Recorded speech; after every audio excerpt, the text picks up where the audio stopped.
I've been spending an awful lot of time recently going back over the years I've been doing this job and spotting the opinion-based positions that I got very, very wrong.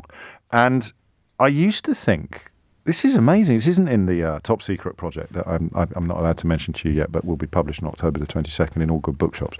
I didn't include this because I'd forgotten. But I used to argue in favour of... I think, well, you forget if you're 20, 30 years younger than me. I think you forget what the post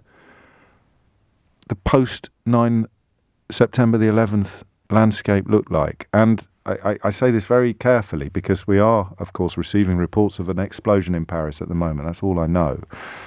The sense of fear. We were terrorised. It's magnificent that we didn't allow the people that wished us harm to terrorise us permanently. And of course there's plenty of people on the far right in this country, in politics and the media, who are furious that we don't remain more terrorised by brown-skinned terrorists. Obviously, as we saw last night, the American presidential election, they're supremely relaxed about white-skinned terrorists, even to the point of Donald Trump appealing directly to violent white supremacists and signing them up in public on stage in America, which is a frankly astonishing state of affairs, even for people like me who've been describing it and predicting it for years. But I felt very keenly the sense of the government needing to be able to go through our metaphorical sock drawer, in case we were planning to launch the kind of attack that we saw in London on July the 7th, and of course at the Manchester Arena. You know what I'm talking about. I don't need to give you chapter and verse. So I did sit here 10 years ago and say that if they want access to my emails, that's fine. I've got nothing to hide. Right?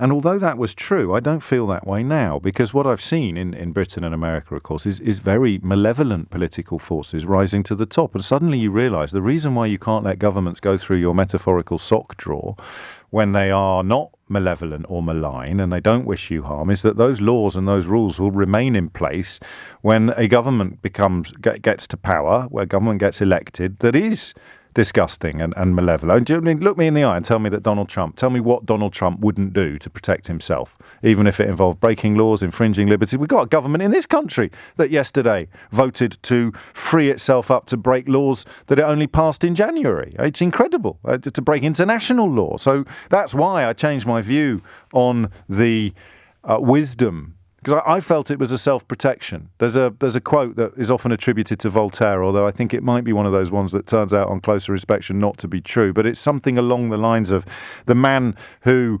sacrifices his freedoms upon the altar of protection deserves neither.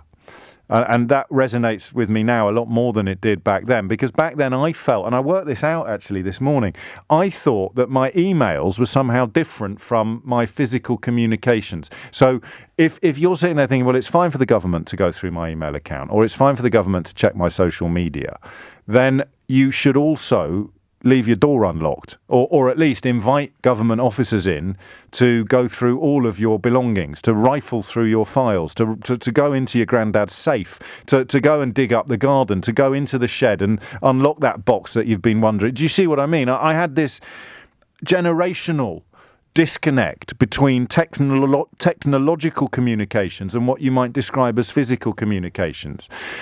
Older listeners aren't going to struggle with this, but we didn't have email. When I started on the Daily Express, we didn't have internet in the building. I had to go to a groovy magazine round the corner where some mates of mine worked to borrow the internet. This is unbelievable for people under the age of 30.